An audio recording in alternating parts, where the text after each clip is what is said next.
میرے اور آپ کے آقا و مولا حضور ختم المرتبت صلی اللہ علیہ وآلہ وسلم کا سب سے بڑا معجزہ قرآن ہے، اور گزشتہ 3 سے 4 جمعات المبارک میں اس موضوع پر گفتگو آپ سماعت کر رہے ہیں۔ معجزہ ایسا خرق عادت امر ہے جو عقل انسانی کو عاجز کر دے اور اس کی نظیر لانا ممکن نہ ہو۔ اللہ کے محبوب علیہ السلام کا سب سے بڑا معجزہ قرآن ہے، اور دوسرا بڑا معجزہ جو حضور کو عطا کیا گیا وہ معجزہ معراج ہے۔ یہ بات ذہن میں رکھیں کہ ہر نبی کو جو معجزہ دیا گیا ہے وہ اس کے دور کی مطابقت میں دیا گیا ہے۔ جس چیز کا عروج ہوتا معجزہ بھی اس قبیل کا دیا جاتا، اور اس پر میں بارہا گفتگو کر چکا ہوں، صرف اشارے سے آگے بڑھوں گا۔ حضرت موسیٰ علیہ السلام کے زمانے میں جادوگری کا فن پورے عروج پر تھا، تو معجزہ بھی ایسا دیا گیا جو جادو کے فخر کو توڑ دے۔ کرشماتی عصا تھا جو کبھی چھوٹا ہو جاتا تھا، بڑا ہو جاتا تھا، رات کو روشنی بھی دیتا تھا، ضرورت پڑنے پر اژدہا بھی بن گیا، اور منو ٹنوں پھینکی ہوئی رسیاں جادوگروں کی جو سانپ کی شکل میں دکھ رہی تھی ان کو ہڑپ بھی کر گیا، اور دوبارہ سمٹ کے پھر عصا بن گیا۔ تو جادوگری کا دور تھا، جو معجزہ دیا گیا وہ ایسا تھا جو جادو کے فخر کو توڑ کے رکھ دے۔ حضرت داؤد علیہ السلام کا زمانہ آہن گری کا زمانہ تھا، لوہے کی صنعت پورے عروج پر تھی۔ لوہے کو گرم کیا جاتا، ڈھالا جاتا، پھر اس کے اوزار ظروف بنائے جاتے۔ تو حضرت داؤد علیہ السلام کو اس زمانے میں اللہ نے یہ معجزہ عطا کیا کہ وہ لوہے کو ہاتھ میں لیتے موم کی طرح نرم ہو جاتا، اور پھر جس طرح چاہتے اس کو اس شکل میں متشکل کر دیتے۔ حضرت عیسیٰ علیہ السلام کا زمانہ طب یونانی کے عروج کا زمانہ تھا۔ بڑے بڑے اطباء نے بڑے کرشمے کر دکھائے تھے، اور ہر مرض کی تدبیر، تشخیص، علاج، معالجہ دریافت کر لیا تھا، سوائے 3 امراض کے۔ مادرزاد اندھے کی آنکھوں میں روشنی نہیں رکھ سکتے تھے، کوڑی کے جسم کو شفا نہیں دے سکتے تھے، تیسرا ان کے پاس موت کا علاج نہیں تھا۔ تو اللہ نے حضرت عیسیٰ علیہ السلام کو ان تینوں مرضوں کا علاج دے کر بھیجا۔ وہ کوڑی کے جسم پہ ہاتھ پھیرتے شفا ہوتی، نابینا کی آنکھوں پہ انگلیاں رکھتے روشنی اتر آتی، اور مردے کو ٹھوکر مارتے وہ اٹھ کے باتیں کرنے لگ جاتا، حتیٰ کہ مٹی کے پرندے بناتے اور پھر ان کو پھونک مارتے وہ پھڑپھڑانے لگ جاتے۔ تو ہر نبی کا معجزہ ایسا تھا۔ جو دور تھا اس دور کا توڑ کہہ لیجیے، اس دور کے افتخار کو نبی کا معجزہ سرنگوں کرتا تھا۔ جب میرے اور آپ کے آقا و مولا حضور علیہ الصلاۃ والتسلیم تشریف لائے تو یہ زبان و بیان کا زمانہ تھا۔ گھر گھر شاعر، ادیب اور فلسفی اور بڑے بڑے زبان آور لوگ پائے جاتے تھے، اور عام گھریلو خواتین کو بھی سینکڑوں اشعار یاد تھے اساتذہ سخن کے۔ جو شاعر نہیں بھی تھے تو وہ سخن فہم ضرور تھے۔ تو جس زمانے میں سخن فہمی کا اور شاعری کا، انشاء پردازی کا عروج تھا، تو اللہ نے اپنے محبوب کو سب سے بڑا معجزہ قرآن عطا کیا، اور پھر کہا اس کی مثل لا کے دکھاؤ، نہیں لا سکے۔ اب حضور علیہ السلام کا معجزہ، حضور علیہ السلام کا دور 2 4 10 سالوں پہ، 20 سالوں پہ، 50 سالوں پہ محیط نہیں تھا کہ اس دور میں جس چیز کو عروج ہو معجزے نے اس کو سرنگوں کر دیا ہو، اور پیغمبر کی عظمت نصف النہار کی طرح چمکتی لوگوں کو دکھائی دی ہو۔ حضور کا دور تو قیامت تک ہے، اور صرف زبان و بیان نے ہی عروج نہیں پانا تھا، مختلف ادوار میں مختلف چیزوں نے عروج پانا تھا، تو اس لیے حضور علیہ السلام کو معجزات بھی کئی دیے گئے۔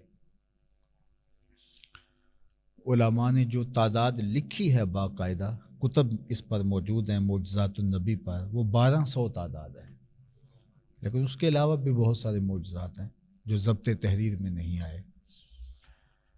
تو ہر دور کی اٹھان دیکھ لیجئے، پھر حضور علیہ السلام کے معجزات کی فہرست دیکھ لیجئے، آپ کو پتہ چلے گا ہر دور کے فخر کو میرے پیغمبر کے معجزات توڑتے دکھائی دیتے ہیں، لیکن دو دور حضور کے انتہائی اہم تھے، ایک جب تشریف لائے حضور کا ابتدائی دور، اور ایک قرب قیامت کا زمانہ۔ اپالو یازدم کے ذریعے سے لوگوں نے چاند پر جانے کی بات کرنی تھی، اور اس طرح انسان کے عروج اور ارتقاء کی کہانیاں دنیا کے سامنے آنی تھی۔ تو اللہ تعالیٰ نے اپنے محبوب کو دوسرا بڑا معجزہ معراج دیا کہ انسان ترقی کرتا ہوا چاند سے مریخ تک بھی پہنچ جائے، لیکن وہاں اس کا تصور بھی نہیں پہنچ سکتا جہاں میرے رسول کے قدم گئے۔ کوئی فلک تے رہ یار گیا، کوئی جا سدرہ تے ہار گیا، ایک کالیاں زلفاں والا سی جڑا عرش تو بھی لنگ پار گیا۔ ان رفعتوں تک پہنچے جو انہی کا مقصود تھا، بلکہ کوئی بھی مخلوق وہاں تک نہیں پہنچ سکی جہاں میرے حضور علیہ السلام پہنچے ہیں۔ یہ بشریت کا ارتقاء کہ تمام بشر پیچھے رہ گئے، لیکن حضور کا ارتقاء ایسا ہے کہ فرشتے بھی پیچھے رہ گئے۔ اللہ اکبر، فرشتے بھی پیچھے ہیں، اور حتیٰ کہ حاملین عرش بھی پیچھے رہ گئے، حضور آگے بڑھ گئے۔ فرشتوں کا سردار اور امام، مقتدا، بیت المعمور کا خطیب، ہر نبی کا صحابی، سید الملائکہ حضرت جبریل امین، جن کی عظمتوں کے کیا کہنے، طائر سدرہ نشین، وہ بھی سدرہ پہ جا کے ہاتھ جوڑ کے کھڑے ہو کے عرض گزار ہوتے ہیں، لو دنوت خطوۃ لہ ترکت، اگر میں ایک قدم بھی آگے بڑھوں تو جل کے راکھ ہو جاؤں۔ تجلیات کا وفور اتنا ہے، آگے جانا میرے بس کا روگ نہیں ہے۔ بدو گفت سالار بیت الحرام، کہ حاملے وہی برتر خرام، جو در دوستی مخلصم یافتی، انانم ز صحبت چرا تافتی۔ وہاں پہنچ کے حضور نے کہا، اے وہی لانے والے اب آنا آگے۔ بدو گفت سالار بیت الحرام، اے حاملے وہی برتر خرام، تو وہی اوپر سے لایا کرتا تھا، اب آنا چلتے ہیں اوپر۔ تو اس نے آگے سے کیا کہا، اگر یک سر منہ برتر پرم، فروغ تجلی بسوزت پرم، اگر میں ایک قدم بھی آگے بڑھوں تو تجلیات کے وفور سے میرے پر جل جائیں گے، آگے میں نہیں جا سکتا۔ پھر حضور علیہ السلام گئے، کہاں تک گئے جہاں کسی کا تخیل بھی نہیں پہنچ سکتا۔ اللہ اکبر۔ تو بشر بھی پیچھے رہ گئے اور نور بھی پیچھے رہ گئے، اور ہمارے مولوی صاحب نور بشر کے جھگڑے میں پڑے ہوئے ہیں، جبکہ بشر بھی پیچھے اور نور بھی پیچھے۔ وہ کسی نے کہا تھا، نور بشر دا جھگڑا چلیا، سدرہ تے جا کے گل مک گئی۔ اور میں کہتا ہوں سدرہ تو دور کی بات ہے، مسجد اقصیٰ میں بات ختم ہو گئی۔ نور بھی پیچھے کھڑا ہے، نوریوں کا امام بھی پیچھے کھڑا ہے، اور بشر بھی پیچھے کھڑے ہیں۔ وہاں سے بھی پیچھے آ جائیں، ام ہانی کے گھر میں ہی بات ختم ہو گئی۔ بشر تے چادر تان کے ستا، نور چمے پیا تلیاں۔ اللہ اکبر۔ جس دی خاطر سجیاں ہویاں نے عرش بری دیاں گلیاں۔ تو جبریل حضور کے قدم چوم رہے ہیں۔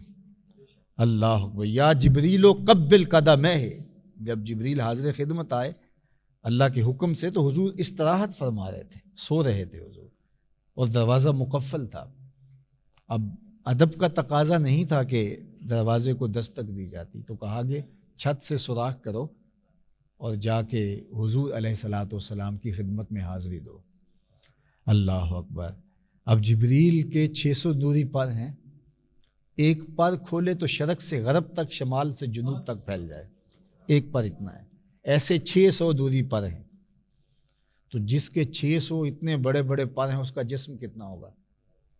لیکن ام ہانی کے ایک چھوٹے سے کمرے کی چھت پر ایک چھوٹا سا سوراخ کر کے وہاں سے آئے, دنیا کو پیغام دیا محبوبوں کی دہلیز پہ آئیں تو چھوٹے ہو کے آیا جاتا ہے, بڑائی چھوڑ دی جاتی ہے. اب آ تو گئے اور حضور کے قدموں کی جانب کھڑے ہو گئے. اب حضور استراحت فرما رہے, جاگ رہے ہیں پاسباں یار ہے خواب ناز میں. تو اب کیا ہوا, مالک تیرا محبوب تو سو رہا ہے, تو آواز ہے یا جبریلو کب بالقدم ہے, میرے محبوب کے قدم چوم دے. تیرے کافوری ہونٹ جب حضور کے قدموں پہ لگیں گے اور اس کی ٹھنڈک اور تراوت محسوس ہوگی تو حضور بیدار ہو جائیں گے. ویسے بھی محبوب کی آنکھیں ہی بند ہوتی ہیں, دل تو جاگ ہی رہا ہوتا ہے. تنام عینایا ولا ینام قلبی, میرا دل نہیں سوتا میری آنکھیں سوتی. تو حضور آنکھیں کھول دیں گے, اللہ اکبر, اور وہ آنکھیں کھلیں گی تو کسی نے کہا تھا کہ آنکھیں کے باب حرم کھلا ہوا, آنکھیں کھلتی ہیں لگتا ہے جس طرح کعبے کا دروازہ کھل گیا ہے. اللہ اکبر. تو جبریل نے حضور کے مبارک قدموں پہ اپنے نورانی ہونٹ رکھ دیے. کب بالقدم ہے, یہاں طلباء بھی موجود ہیں, یہ باب تفعیل ہے, تقبیل. تو قبل تفعیل کا ایک خاصا کثرت ماخذ ہے. اس کا مطلب یہ ہے کہ بار بار چوم, ایک بار نہیں, جب تک محبوب بیدار نہیں ہو تیرے ہونٹ حضور کے قدموں پہ رہنے چاہیے. قبل قدم ہے, بار بار حضور کے ہونٹ چومتا رہے. اب حضور علیہ السلام بیدار ہوئے اور جبریل حضور کے قدموں میں کھڑے ہیں. تو آقا کریم نے کہا کہ جبریل کیسے آنا ہوا؟ وہ کہا آج وہی لے کر تو نہیں آیا اس طرح کی, لیکن رب کا میسج لے کر آیا ہوں. ان اللہ اشتاق الی لقائک یا رسول اللہ, پیارے محبوب آپ کا رب آپ کا منتظر ہے, آپ کے دیدار کا مشتاق ہے. یہ لفظ ہے ان اللہ اشتاق الی لقائک, آپ کے رب کو آپ کے دیدار کا اشتیاق ہے. اشتیاق سے ہی شوق نکلا ہے. آپ کے رب کو آپ کے دیدار کا شوق ہے, اور اس نے مجھے بھیجا ہے کہ جاؤ میرے محبوب کو لے کے آؤ. اللہ اکبر. تبارک اللہ شان تیری تجھی کو زیبا ہے بے نیازی, کہیں پہ جوش لن ترانی کہیں تقاضے وصال کے تھے. ایک خود چل کے جاتا ہے, نالین اتار دیتا ہے طور آنے سے پہلے ہی, اور وادی مقدس میں کھڑے ہو کے کہتا ہے رب آرنی انظر الیک, مالک میں تجھے دیکھنا چاہتا ہوں. رب آرنی انظر الیک, میں تجھے دیکھنا چاہتا ہوں. اور خود طلب کر رہا ہے اور جھولی پھیلا کے اللہ کے دیدار کی خیرات مانگ رہا ہے. یہ جناب موسیٰ علیہ السلام ہے. اور جواب کیا آتا ہے, لن ترانی, اے موسیٰ تم مجھے نہیں دیکھ سکتے. اللہ اکبر. ایک خود چل کے جا رہا ہے شوق فراواں لیے ہوئے, اور نالین اتار کے کوہ طور پہ قرآن بتا رہا ہے, رب آرنی کا تقاضا کر رہا ہے, مالک مجھے شوق ہے میں تجھے دیکھوں. علماء نے کہا کہ جب کہہ دیا کہ لن ترانی تم نہیں دیکھ سکتے, تو حضرت موسیٰ پھر بھی کہہ رہے تھے کہ مالک میں تجھے دیکھنا چاہتا ہوں. تو یہ کیوں ایسا ہوا؟ تو کہا کہ اللہ کا کلام سنا تھا, تڑپ تھی, جس کے کلام میں اتنی لذت ہے دیدار کا مزہ کیا ہوگا. تو کہا میں تجھے دیکھنا چاہتا ہوں. تو جواب کیا ہے, لن ترانی, تم نہیں دیکھ سکتے. تو ایک چل کے آیا, خود تقاضا کرتا ہے, جھولی پھیلا کے دیدار مانگتا ہے وہ بھی پیغمبر, اور اسے کہا جا رہا ہے لن ترانی.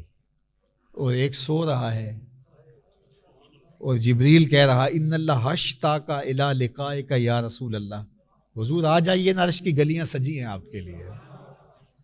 تبارک اللہ شان تیری تجھی کو زیبا ہے بے نیازی, تبارک اللہ شان تیری تجھی کو زیبا ہے بے نیازی, کہیں پہ جوش لن ترانی کہیں تقاضے وصال کے تھے.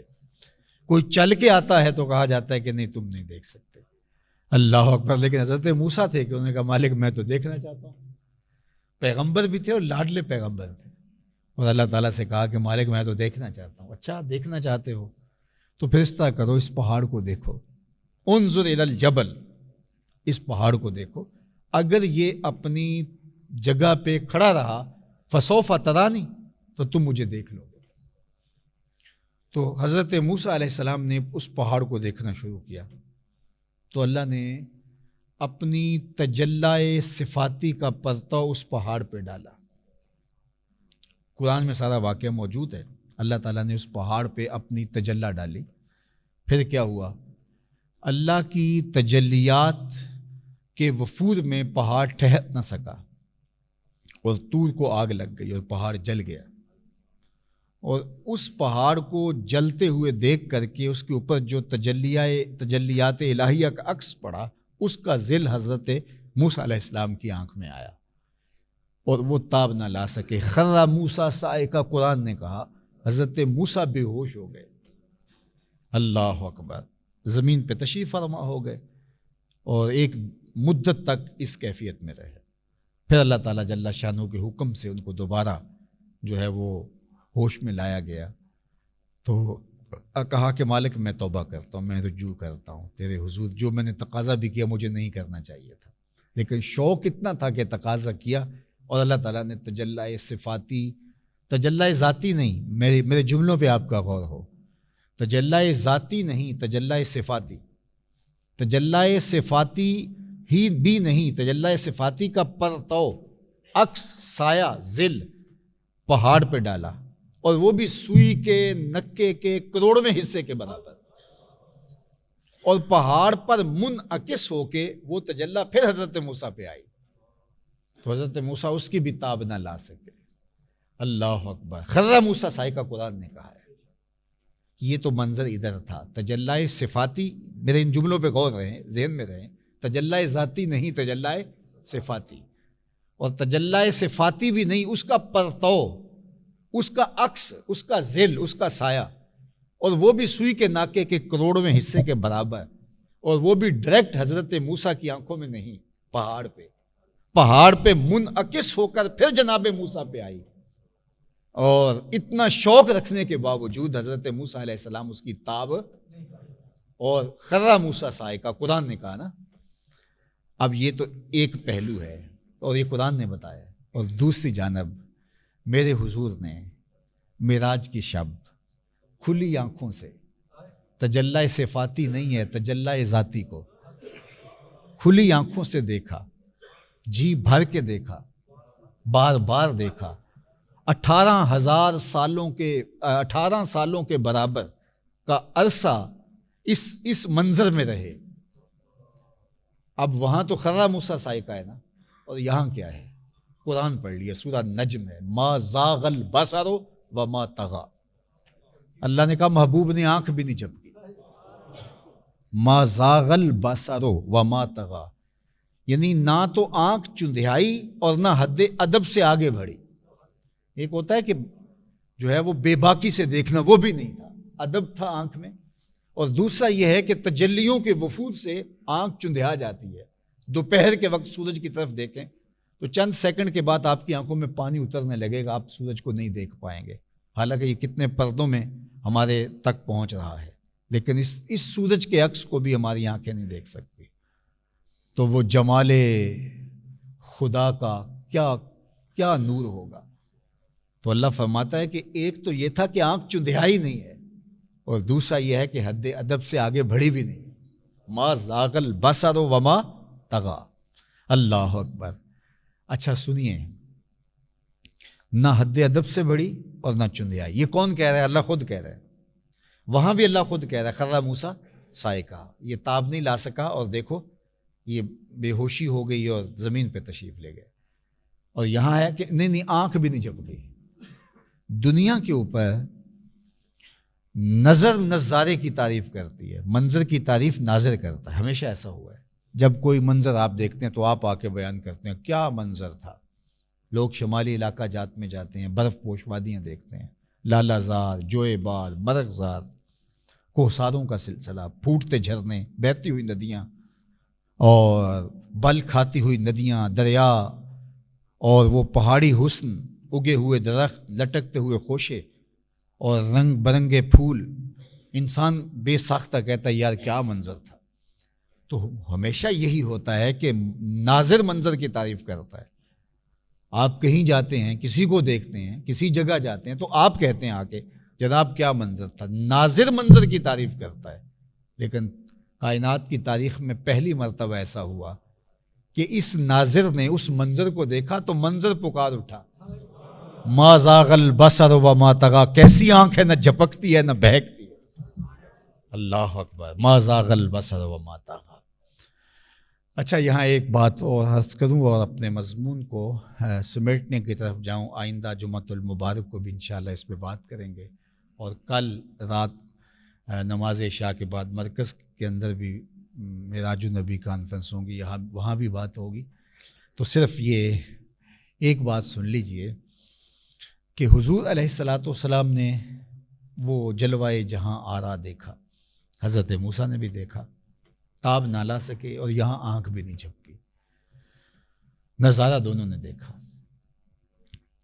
حضرت موسیٰ تاب نہ لا سکے، طور بھی جل گیا اور وہ خود بھی زمین پہ تشریف فرما ہو گئے۔ لیکن علامہ برہان الدین حلبی نے سیرت حلبیہ کے اندر لکھا کہ حضرت موسیٰ علیہ السلام نے اللہ کے جلوے دیکھے تو تھے، الگ بات ہے تاب نہ لا سکے، تجلی ذاتی نہ صحیح، تجلی صفاتی صحیح، تجلی صفاتی نہ صحیح، اس کا عکس صحیح، اس کا عکس وہ بھی پہاڑ سے منعکس ہو کے پھر آیا، تو دیکھا تو صحیح اللہ کی تجلی صفاتی کے عکس کو، اور تاب بھی نہ لا سکے، لیکن اس کے باوجود اللہ کے دیدار کا سرما تو آنکھ میں لگ گیا، اور نظر اتنی تیز ہو گئی کہ کالی رات کے اندھیرے میں کالے پتھر پر کالی چیونٹی کو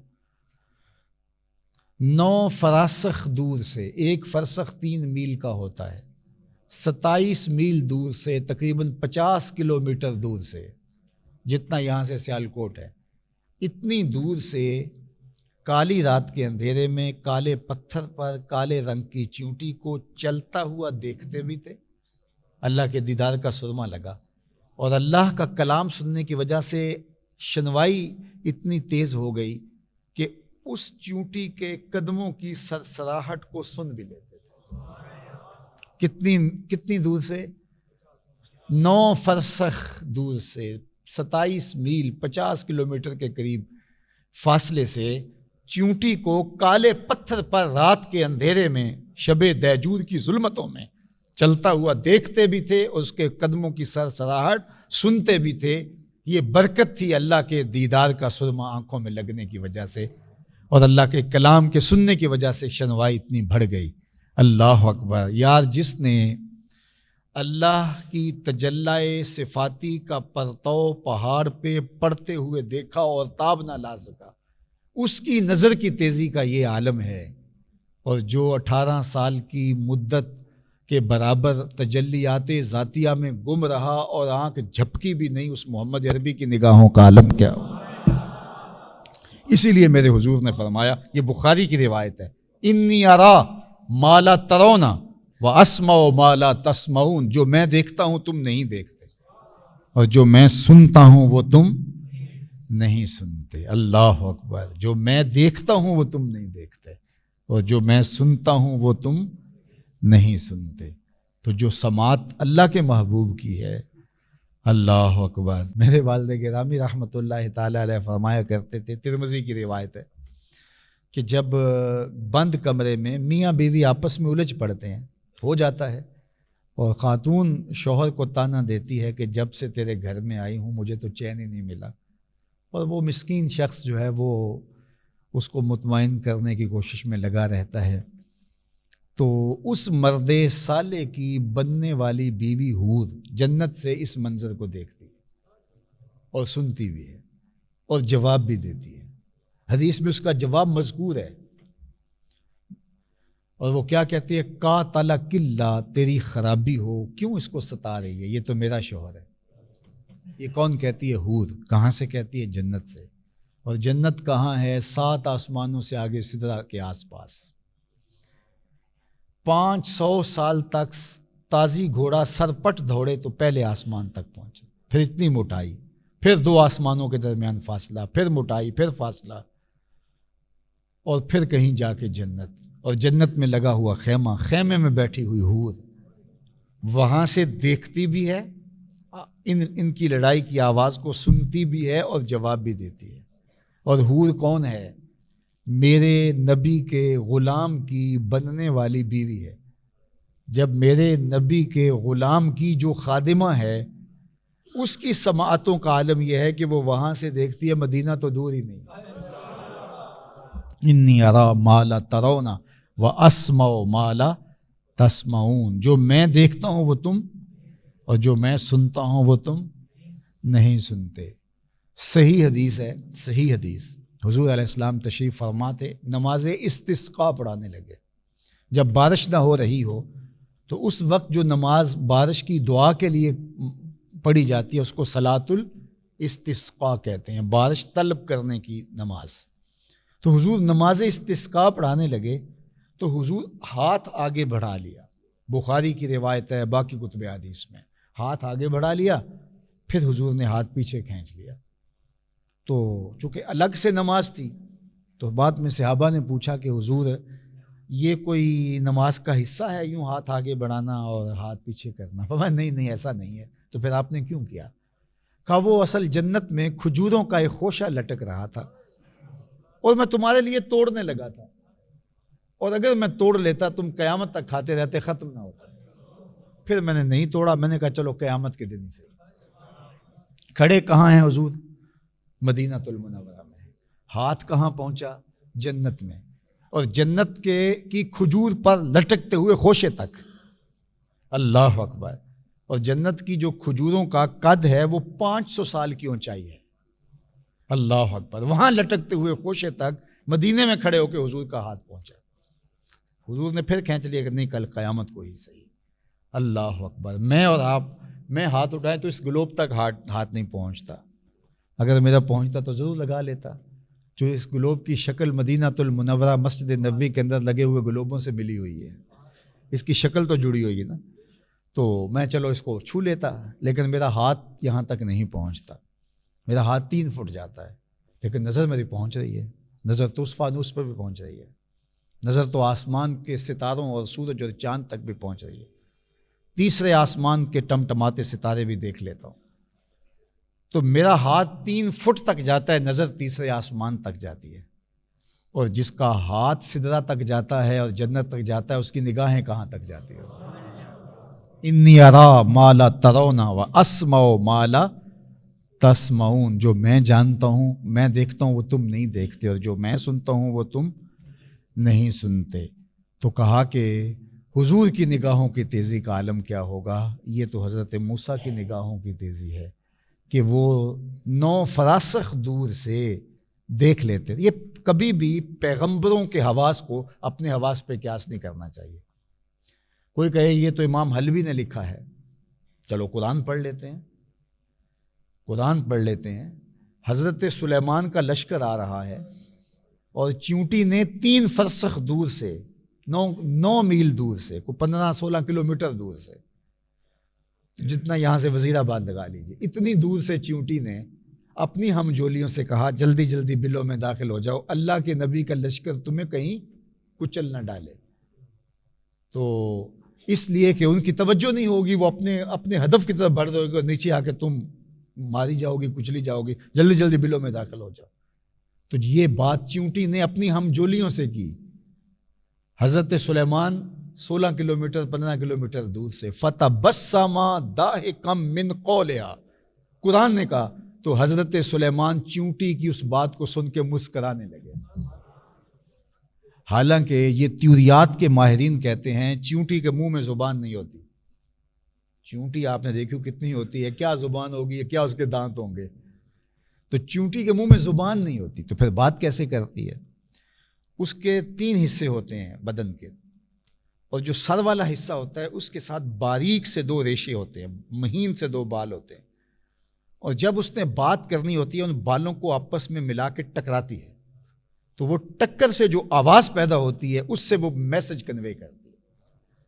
پیغمبر کی شان یہ ہے کہ وہ 16-17 کلومیٹر دور سے چیونٹی کے 2 بالوں کے ٹکرانے سے جو آواز پیدا ہوتی ہے وہ بھی جانتا ہے، سنتا ہے، اور جو اس سے مفہوم نکلتا ہے وہ بھی سمجھتا ہے۔ یہ میں نہیں یہ کہہ رہا، یہ قرآن کہہ رہا، فتبسم ضاحکا من قولها۔ اللہ اکبر، یہ پیغمبر کی شان ہے کہ وہ 3 فرسخ دور سے چونٹی کے بالوں کے ٹکرانے سے جو آواز پیدا ہوتی ہے اس کو سنتا بھی ہے اور اس مفہوم کو سمجھتا بھی ہے۔ اللہ اکبر۔ اور میں کس پیغمبر کی بات کر رہا ہوں؟ جو مسجد اقصی میں مقتدی بن کے تیرے پیغمبر کے پیچھے کھڑا تھا۔ میں اس مقتدی کی بات سنا رہا ہوں، مقتدا کی شان کا عالم کیا ہوگا؟ کوئی حد ہے ان کے عروج کی، بلغ العلا بکمال۔